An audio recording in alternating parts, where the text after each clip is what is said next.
We're hitting record. Hi, everybody. This is Kathy L. Murphy, the Pulpwood Queen, and I'm reporting live from my little cabin in the woods, Murphy's Law. And we have had quite a day, but tonight we have a very, very special guest. And being a cosmetologist and hairdresser that specializes in cut and color and working in the beauty salon bookstore for years, this guy has written a story called My Pursuit of Beauty. He's a chemist. He's a beauty insider. He's got the best stories you've ever heard, and he's got lots of things in the works. And so I'm going to introduce Vince Spinnato, and he's reporting from his home in California. And so I'm going to put on speaker view. And Vince, I'm turning it over to you. Welcome. Lex, thank you, darling. How are you? How are you, ladies? I look like mostly ladies today. Oh, there's Jacob. I see a guy. Jacob runs Reader's Corner, which is another great blog for you to be on. Okay. Yeah. Okay, go ahead. Well, yeah, to Cassie's point, me and Cassie have been friends now over a little over a year. She discovered my book, and just fell in love with it, which I always love that she's such a supporter of it. But long story short, like Cassie said, it's called My Pursuit of Beauty, and I've been in the beauty industry for about 25 plus years now. And the reason why I ended up writing a book is I knew what I wanted to do since I was about 5 or 6 years old by growing up watching The Young and Restless with my grandmother. So I got to give William Bell, the creator of The Young and Restless, the thank you for my career, because they had a fictitious cosmetic company on the show called Jabot, if any of you ever saw the show. And I was enthralled with that show for some reason. I was very, very interested in what they were doing. I used to try and mimic it. So at 5 or 6 years old, I was making pretend like fragrances and stuff in my sister's easy bake oven. I still have a burn on my hand to prove it, because I burned my hand on it. And then, a couple years later, Dynasty came out from Aaron Spelling, and that just ruined me, because ended up what the combination was the beauty part I was interested in, and then like just the stuff and the glamour, and then just all the superficial stuff kind of crafted my career. So I got to give my career credit to Aaron Spelling and William Bell, the two creators. But that's how I started my process in the beauty industry. And so as early as, again, 11 and 12 and 13, after even being a teenager, I started developing fragrance bottles and just kind of doing it for fun and sketching them, and always wanted to do it.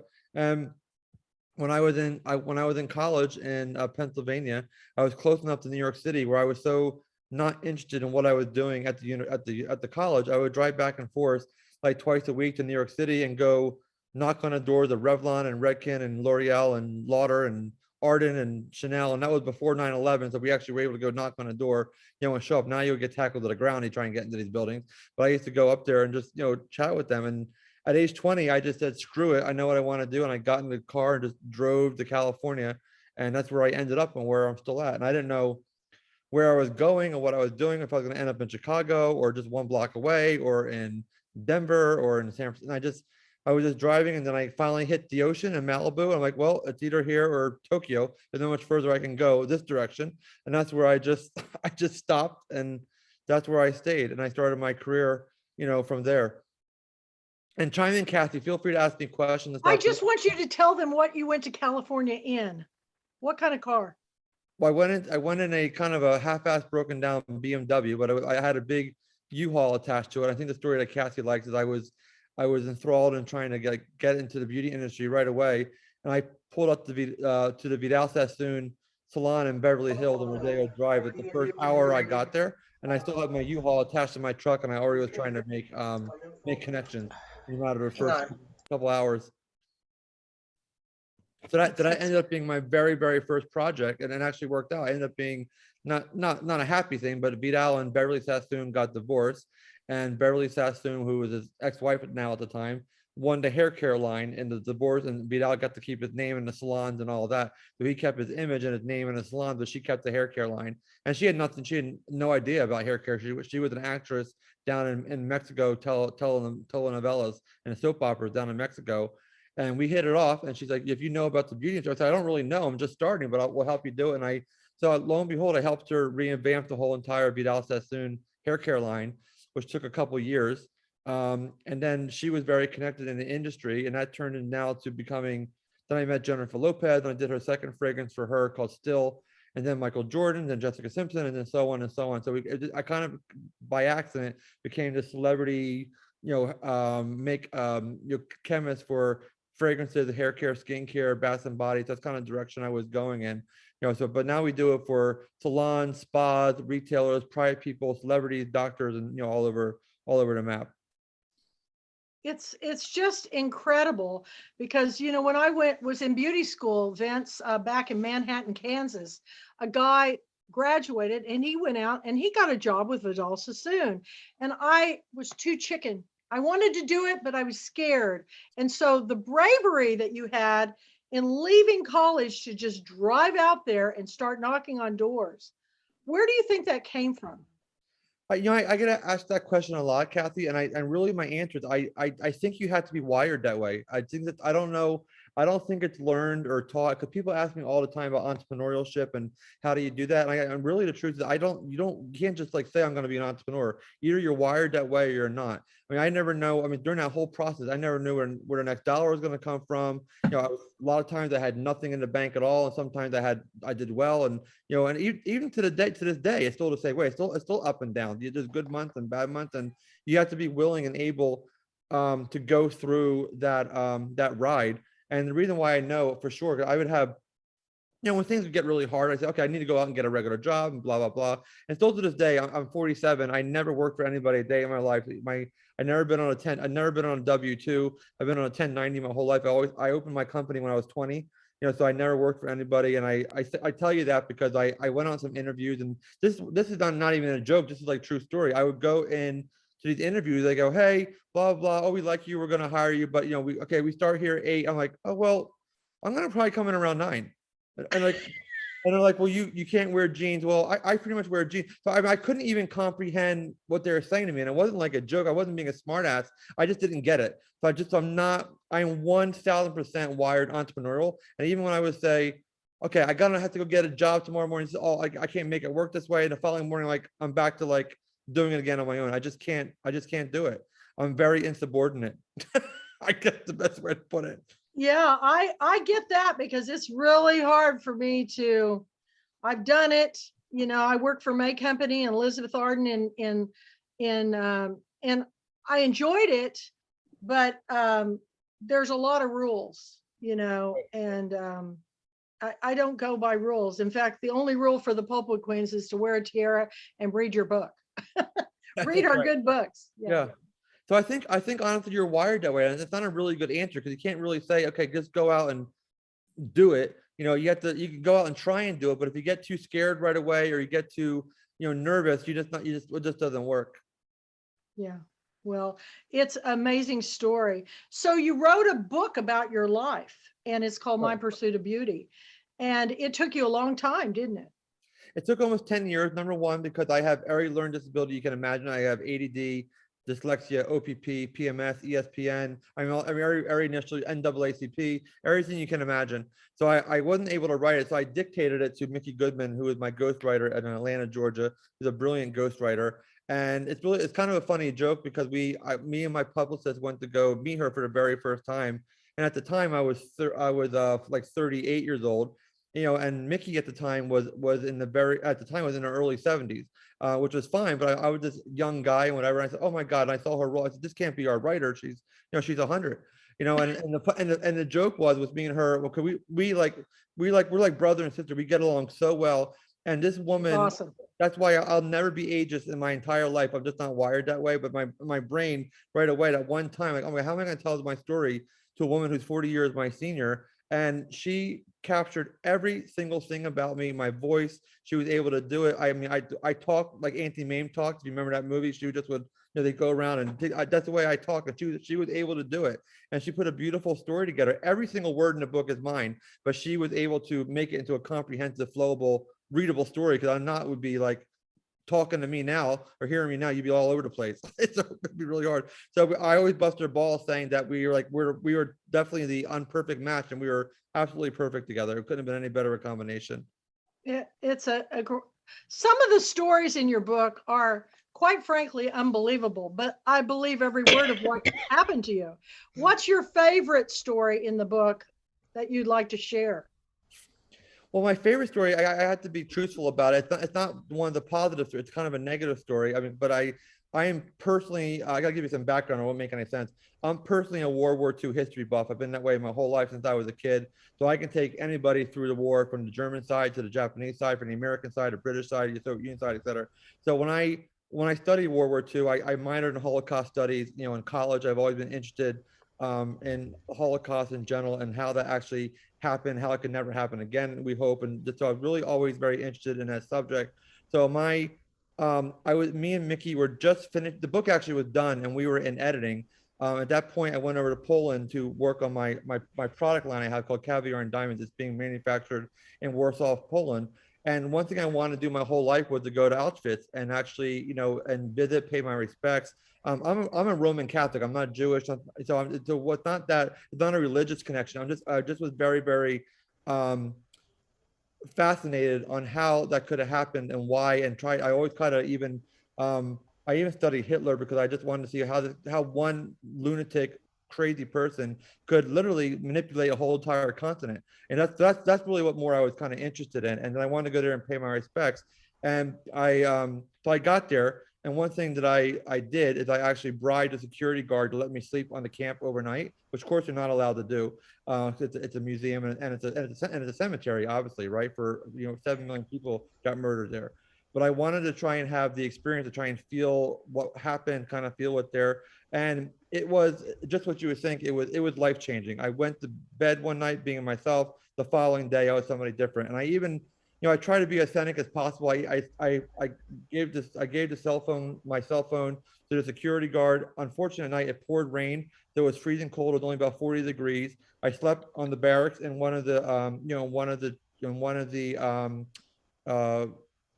sleeping barracks. I had on my boyfriend at the time was a designer, so he made me the replica pajamas from the fabric that we knew. So I really tried to experience it, and of course, it's a very hard story to tell because you don't want to be disrespectful, saying I didn't go to this place to go.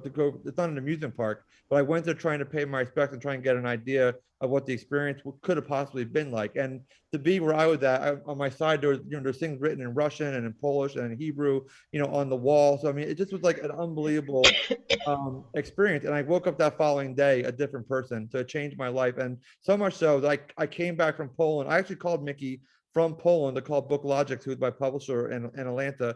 And I said, stop the book. I said, I cannot put this book out there without getting this chapter in here about what happened to me and what my experience was. So we actually stopped the printing of the book, and we went back and I wrote this story with Mickey, and we got it into the end of the book. Because it was honestly life changing. So that was one of my most valuable experiences in my life that I can even remember. Wow. It's quite a story. You have to read it. It was our a book for, it was 2021, right? Last year, correct? Yeah. Yeah. So you're on our list for a Sunday night.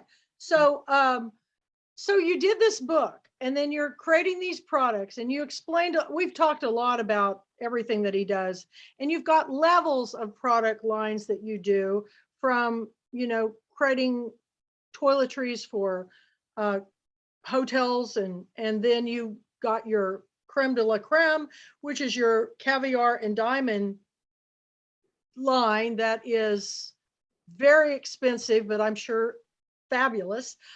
So what is it that you're working on right now, so you can tell everybody, because it's pretty exciting?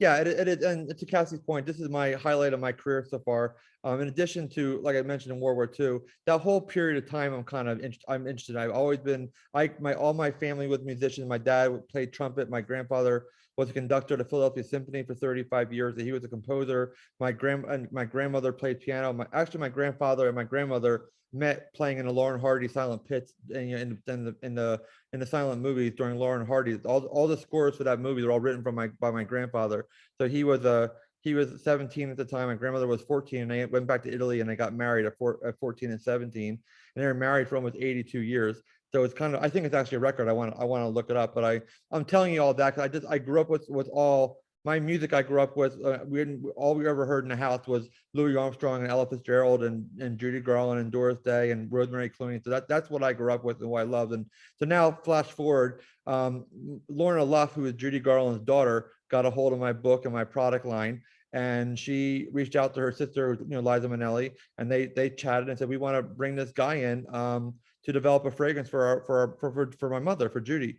So it's Judy Garland's 100th birthday this June coming up, 2022 on November 10th, excuse me, on June 10th. So I've been working on doing a fine fragrance for Judy Garland for her 100th birthday, which is coming out this June. So that's been by far the biggest thing on my life. And we're actually filming, me, Lorna, and Liza are going on Entertainment Tonight on the 24th of January. It got pushed off a week because Lorna got COVID. So we had to wait for her to get out of that. So on that week of the week of 24th of January, we don't know what day. It could be the Tuesday, Wednesday, or Thursday. So one of the dates will be on it. So you guys want to DVR, it will be on there that week. I don't know what day to tell you. So by far it's the most exciting project of my career, because not only am I a fan and I adore her and her music and I grew up with it, but also it's taking a iconic legend and keeping her legacy alive for the family has been pretty amazing.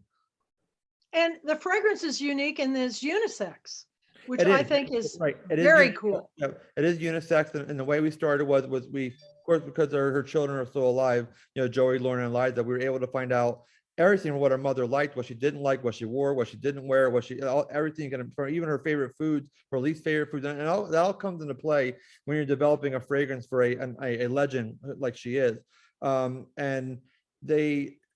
So with that being said, we probably all know she has a massive gay male following and female following. So we couldn't make this a perfume just for women, because we were losing half her market and demographic. So from day one, I knew it had to be a unisex fragrance where we can have men and women both be able to use this. And she was very, very loving and care. She adored her fans, and she even got fired from her CBS her CBS talk show in the 60s because she used to hug her audience too much. So it was really important to the family that we embraced all of her fans, male, female, non-binary, zippity doodads, whatever the hell we're all calling ourselves these days. And so we have everybody involved. I love it. And you know what? Robert Waltney knows this, who's the co-host of my book and film club, but I wear men's fragrance. I wear men's Happy. Have you heard of the fragrance Happy? Because I love the orange and the citrus and the, all that. And so he surprised me one day by sending me a bottle of men's Happy. And I thought, why do we have to have a fragrance be one or the other? I like more the masculine scent. So right. I'm not a flowery, fruity type person. So I really love it. I cannot wait to get my bottle, because being a Kansas girl and Judy Garland being in The Wizard of Oz, I just can't wait. And you really told me on the phone or on the last talk we had, that the top note is from the Judy Garland roses. There's a rose named. Yeah, correct. She had her own rose. A rose was named after her about 10 years ago. She passed away in London, but then she was buried in New York City. And then about 5 years ago, the family moved her out here to Hollywood Forever Cemetery. So she was interned back out here to Hollywood. And when they brought her back out here to Hollywood, they named a flower after her. So she has her own rose now. So, and it's kind of a nice story, because not only the rose is very hard to get. So literally today, like 3 hours ago, I just talked to the nursery up in Northern California. We're planting 3,000 bushes, right now in Northern California, so we can harvest her rose in time for the fragrance launch in June and actually put it into the fragrance. So it's very, very touchy feely. It's very emotional. It's very tied into the family. It's not like a billion-dollar corporation doing this. We're a boutique, small little company. But the big difference is, the reason they wanted to work with me is that I'm really there to protect her mother's legacy and make sure she's protected, not looked, not done wrong, pretty much like some of these big corporations would do. So Liza and Lorna have been involved every step of the process, saying, no, I hate it, I love it, change this, change that. So they really feel like a part of it. So I went to Judy's her cemetery actually 2 days ago, and I go once a month and kind of just have a chat with her and say, hey, I'm all in here, girlfriend. It's just like I'm putting everything into you, and which I am. My whole career is on a line with this one. The whole world is watching this because she's so beloved. And her fans are very, very, very protective of her and very fanatical. And every little thing that we do, they critique or criticism or compliment. So it's a she's really at the caliber of Marilyn Monroe and Elvis Presley and James Dean and Judy Garland and Michael Jackson. That's kind of the five that keep in this kind of bubble together. And she's beloved all around the world. So I can't screw it up. You won't. You won't. I have complete faith in you. But during all this process and everything, even before that, you've been working on a documentary of your life, Right. which I can't even imagine what the undertaking is for that. But I got to see, I don't know if it was the finished product, but you let me see it. It's really incredible. And Yeah. it's very raw, and it's just you're telling your truth. Right. And we were hoping that we'd be able to have a screening of it, but you know what? When it's ready to go, the Pulpwood Queens will be ready to go too. So what's the latest on the documentary?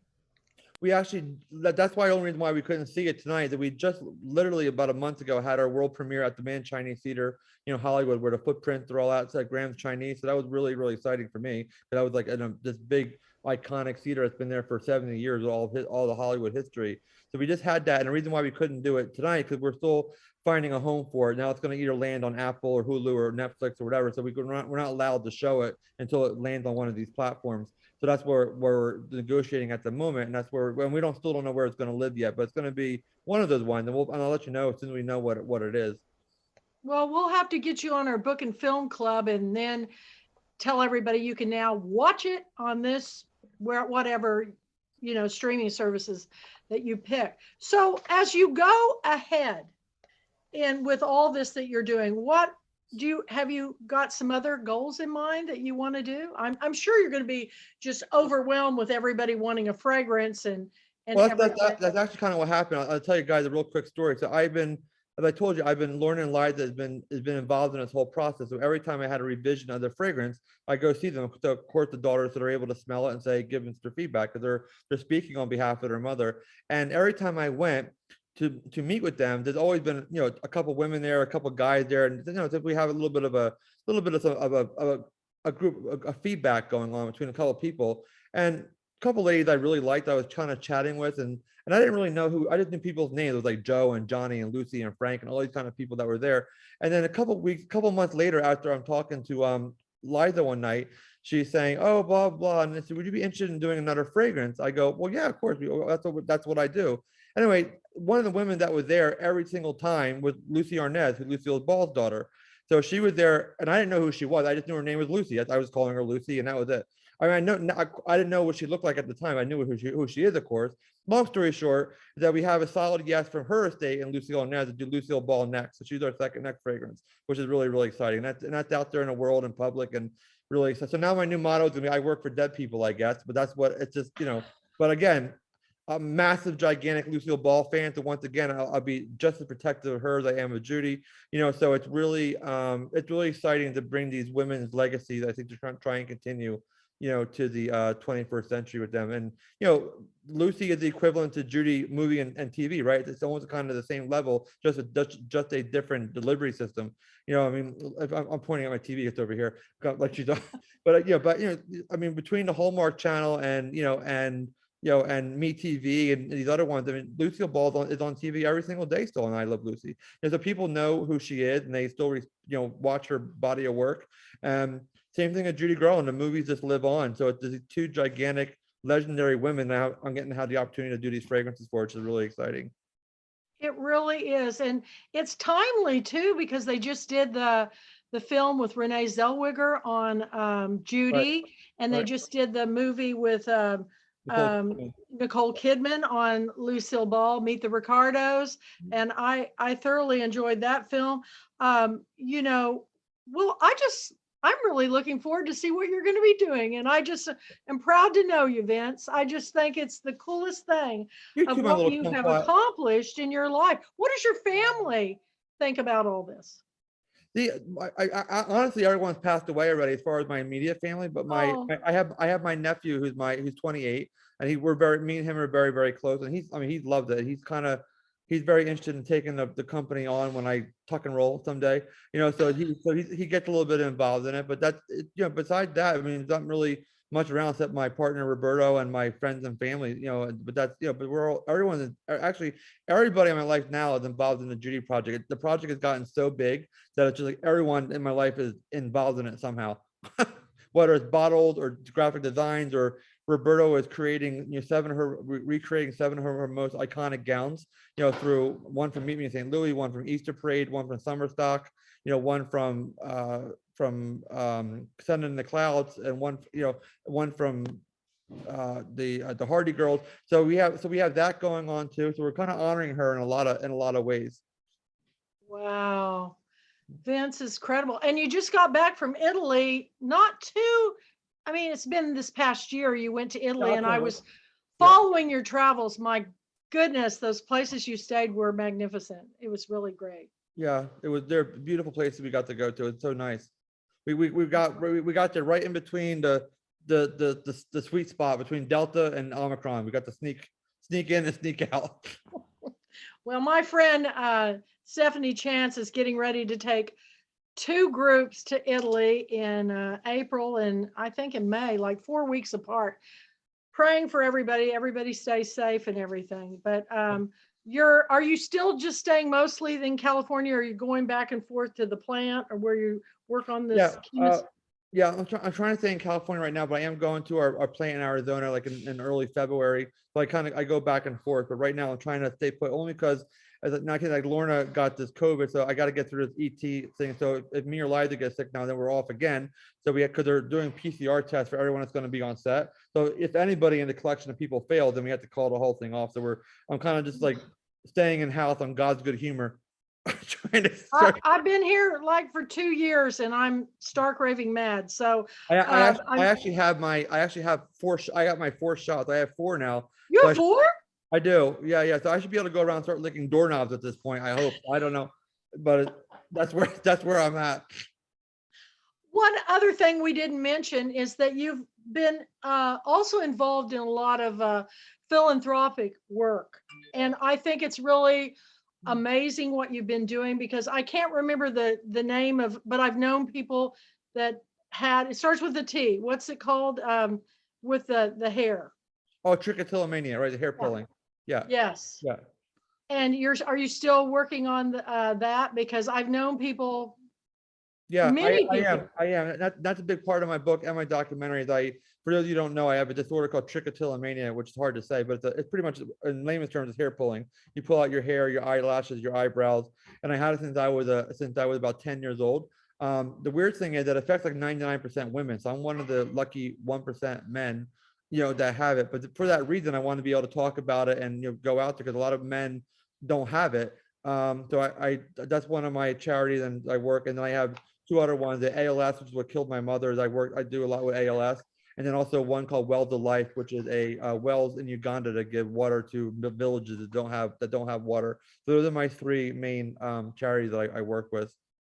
Well, I also wanted to tell you, I know what a Dynasty fan. My mother was, Oh wait, I'm sorry. And Savannah just gave me a dirty look. We also did Wounded Warrior Project.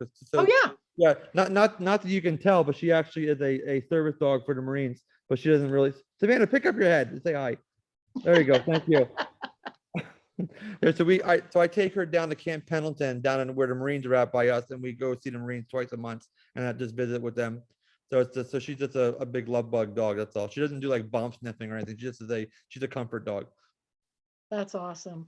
Well, my mother was a big Linda Evans fan, and she still wears the hairdo.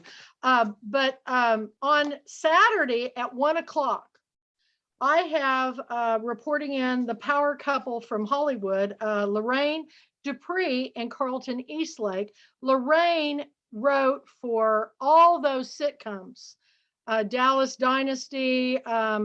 I can't even name them all, but she's going to be talking about that. And the interesting thing, she wrote the episode of Who Shot JR in Dallas, but she is the coolest person. It would be really cool if you could meet her. I would really like you. They live in the canyon. But anyway, they're going to be at 1 o'clock on Saturday, which would be you're earlier, so 11. I gotta say something really funny. Huh? Right this second, I guess through the wing gate, she had her head tilted. I didn't see her in the corner, and I thought a deer literally came into the shot. And until I saw it was a human being, I thought someone got attacked by a deer. Oh my God, I must pee my pants. I want that tiara so bad because it does. It looks like a deer. No, but And she was tilting forward, so all I saw was these things these things coming out of the window. I'm like, oh my God, a deer just ran into somebody's room. You know, I have to tell you, I'm thrilled that you think that it was a deer, because that my whole life is deer. So Look in the Oh, yeah, back. well, not you. I mean, but your head was tilted down. I just saw the thing. I'll do it again. Oh my God, there you go. That's what I saw. Like, what the hell happened? I'm like, this woman in the corner just got attacked by a deer. She fell down. And she lives on San Juan Islands off the coast of Washington, right, Susan? Can you hear me? Yes, yes, I heard you. I just muted myself. Yeah, Yeah. Washington State, San Juan Island. Yeah. You know, another crazy story in his book about is the plane trip that you did up to Canada and back. That was pretty crazy. I mean, he has a tornado story in it that is nothing you've had a lot of stuff happen to you. It's been a lot. That's why, I mean, it was, and I'll tell you guys that's kind of how this book actually happened. Because of the trichotillomania and the hair pulling, I honestly was in therapy from about 10 years old till I'm 47 right now, to about 40 years old. And the way the book got written was I was in therapy like twice a week, every single week for almost 30 years. That's a lot of therapy. And I was having my session with my regular psychologist. You know, I seen her for almost 15 years at that point, and I was laying on the couch talking. It's about 10 years ago. And I said, you know what, doc? I was about 20 minutes into 20 minutes into my hour session. And just like that day, for some reason, I'm like, you know what? I cannot hear myself talk anymore. I'm like, I am done. Like I am literally done unpacking this. And it was like 20 minutes in a session. I'm like, and that night I started writing my book. I'm like, I can't hear myself talk anymore. I'm disgusted at hearing these stories over and over and over again. And instead I started writing, like I said, I started talking to a recorder. And then we found Mickey a couple of years later, and then we put it all together. So that was the trigger of me writing a book. I said, then now the book is done, I feel like my first 45 years are behind me, and it's like, and I literally put it on a shelf, and now I'm like going forward. So it was really important for me just to kind of get it. I mean, I'm no author like all you ladies and gentlemen. I don't know how to write. I can't do any of this stuff. I just got my story out because I think I just needed to get it out before I exploded. You know, so I mean, if you held a gun in my head, I can't write a legible, paragraph. But it's just it ended up being a really good story. It's, again, like Cassie said, unfortunately every word of it is true, but it's a really it's really fun read. To me, it's all about the story. I mean, if you've got a story that I've never heard before, and I've never, ever in all my years ever heard a book like yours, I couldn't put it down. I mean, honestly. One of the questions I get all the time when I do these podcasts or interviews, whatever, they go, well, Vince, the most important thing, they always say at the very end, what do you want people to take away from this? When they read your book, what do you want to take away? I'm like, please tell absolutely nothing. Do not take anything away from it. Everything you read, do the opposite of that. You'll be successful a lot faster. So do not take anything away. I'll be sad if you take anything away from it. Just read it and enjoy it, and just like do the opposite of that, and you'll be able to be more successful faster, I think. Well, I think you're very successful, and I think your story is a human story. You told your truth, and I agree with you. I can't wait to see what you're going to do next. I can't even imagine. You may go to the moon and develop some kind of skincare there. Who knows? I mean, my gosh. I know. Yeah. So, well, we're really looking forward to it. And the launch for the fragrance is going to be when? June 10th? Yep, it's on her 100th birthday. It's June 10th. And where can we get it? Where will we be able to get it? Yeah, it's already up. I mean, you can't buy it yet, but our website is just judygarlandfragrance.com. That site is already up, and then it'll be available starting there that night on her birthday on June 10th. So I've got to get it. That's just I bet I've seen The Wizard of Oz as many times as I'm 65. I've seen it that many times. I saw it at Madison Square Garden with Mickey Rooney and Eartha Kitt, and I'm telling you, this is going to be a big deal. So And I know you're going to do well on Entertainment Tonight. And I don't have television. I have Netflix. So I'll find some way to watch your Entertainment Tonight show. But gosh, Vince, thank you so much. Is there any, let's just open up real quick for some questions. Does anybody have anything they'd like to ask Vince about his life, his book, his work? He's very forthcoming. Yeah, so if you couldn't tell. I'm going to turn it back to gallery so you can see everybody here. And surely I'm a hairdresser. Everybody always asks me, no matter, it's like being a doctor. Oh, doctor, I've got this lump or whatever. When you are a hairdresser, well, tell me how I can color my hair during COVID. That was my big one. So come on, everybody, raise your hand and ask him. So Kathy, if you go back to speaker, I've put Ginger. You'll be able to see. I see her. I see her. Okay, I'm taking a picture. Now I'm going to go back to view. Okay, Ginger. It's since it seems like you're a natural born salesman, I was wondering if you thought it was harder to sell skincare or to promote a book. Oh my God, a book for sure for me. Again, I think because I have no skill set or knowledge of I'm embarrassed to say just to a bunch of talented authors, but I never read a book in my life, and I really haven't, not one, because I can't do it with all my learning disabilities. I mean, I can't even do book on tape. So I've never read a book. Even in high school and college, I had to do the Cliff Notes, and I can barely get through those. So I never got a chance to experience a Moby Dick or a Grapes of Wrath and I really want to. I just don't. I could end up reading the same page 2 or 3 times by accident. So for me, it was way more difficult to sell the book, because I was like saying, I mean, read it, but I mean, what the fuck else can I tell you? Just read it. I don't know what to tell you. I mean, it's like, what do you want me to do? That's what I love about you. You're so truthful and forthcoming. And anything more, Ginger? You want to? No, that's exactly what I thought you would say, because every author we talk to, the biggest problem is promoting the book, because you have to self-promote yourself at the same time. And I was just wondering, since he was a salesman, if it was easier for him. Yeah. It's really hard for me just in general, even just like with, I mean, social media, of course, is so important, all this crap, but I personally despise it. So I feel like a big douche saying, hey, doing a thing, and then, oh, here's my book. But I don't know. I feel uncomfortable. Like, I'll do it for you. I don't want to take a picture of my salad while I'm eating for tonight. Here's my salad from Wolfgang Puck. Who cares? So I'm just really bad at that part. So I have a great publicist. I have a great social media director, and she does all that for me. But she has to hold a gun to my head to do a post. I just despise it. So it's really hard. Thank you. Even sending him an email, I've learned that it's easier oftentimes to talk to him on the phone. Oh, right, Vince? Sure. Yeah, I mean, I'll read the email, but it was hard for me to respond back more than like a couple sentences. I thought, to Kathy's point, I just get on the horn and I just call her. Let's just do it, girlfriend. That's right. I love it. I love it because I'm a phone person. I hate texting. I don't like to do that. I'd much rather talk to somebody, because you don't get all the, the nuances of just when you're kidding. A lot of times I get these things and I think, damn, that was kind of cruel. And they were joking, Right. So it's always fun when I talk to you. That's a good thing. Anybody else have something they want to ask Vince? Betty Cole? Betty. Well, my thing is he was talking about his background of college was history. Did you take any kind of chemistry to help you with creating your fragrances and anything like that? Because history, I'm a history buff also. So and quite frankly, you are such a lovely young man. Oh, well, thank you, Betty, my little kumquat. I like her. Let's keep her around.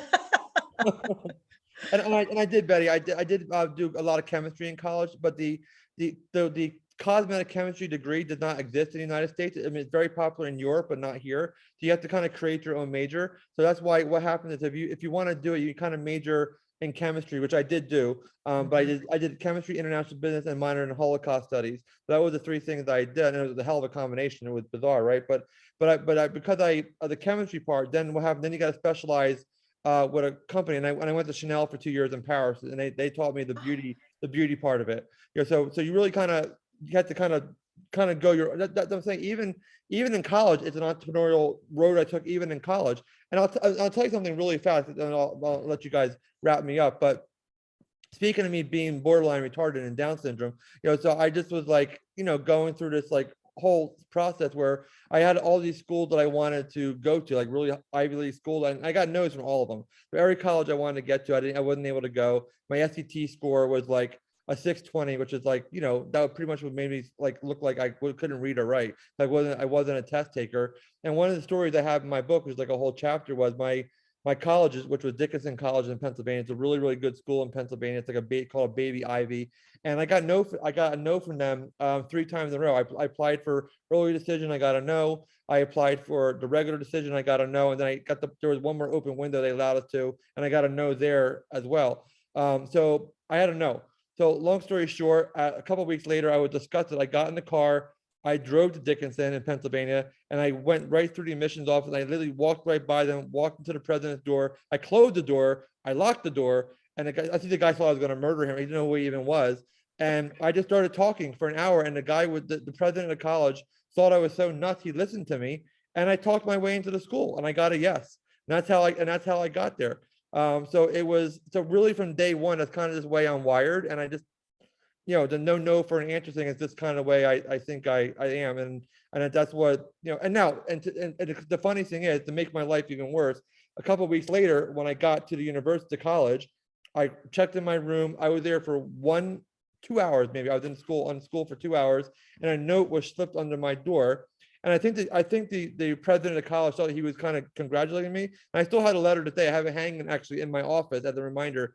He sent it to me and it said, Vince, welcome to Dickinson, blah, blah. It was so nice to meet you and how you got it. But we want to let you know you're the lowest SAT score ever to accept into our college.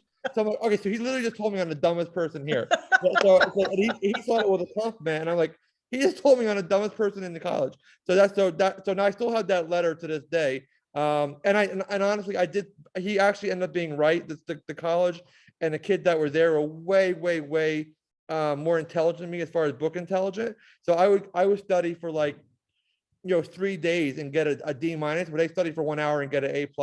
So they were really, really intelligent, book intelligent people. And I just wasn't able to keep up at all. And that's why I got frustrated, went to New York and just then got in the car and I drove to California and said, screw it. But so you ended up being right. Congratulations for your world- tenacity. Nobody in the world can convince me that you aren't brilliant, because right. what you have done is, with all your disabilities, I think you are inspiring. I hope everybody reads your book because it's really great. And Vince, just keep inspiring us. And we can't wait to see the documentary. And I can't wait to smell like Judy. That's right, you got it.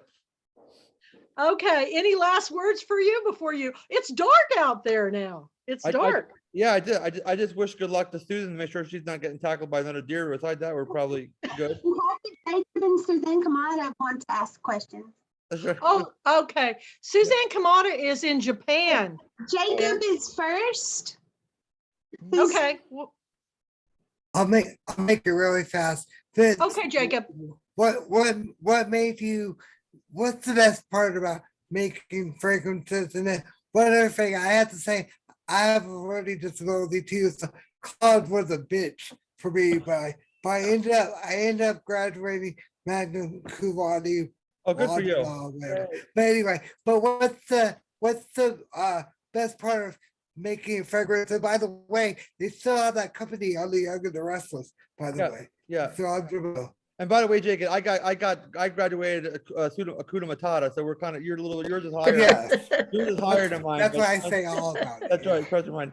But yeah, it's a good point, good question, Jacob, because it really is getting to do a deep dive into that celebrity's life. So you get to learn a lot about them and really get to know their personality. Because for example, if you're developing a fragrance for, I'm just kind of making something up here. Let's say like a Lady Gaga, right? You can't like do something for her that's not going to be eccentric or lively or bubbly, or you're doing one for Marlon Brando, right? Which is a whole nother story. So you have to really kind of get into the personality of who they are and their body of work and chat with them. Of course, they're deceased, in this Judy Garland project, example, we have her children alive, which is amazing. But really, there's so much personality you have to go and bring the person's personality actually into the fragrance. And that's my favorite part, is learning about who they were kind of more internally. Like the stories I'm hearing about Judy, none of you know, and I didn't know either, but I'm getting to hear it from her children.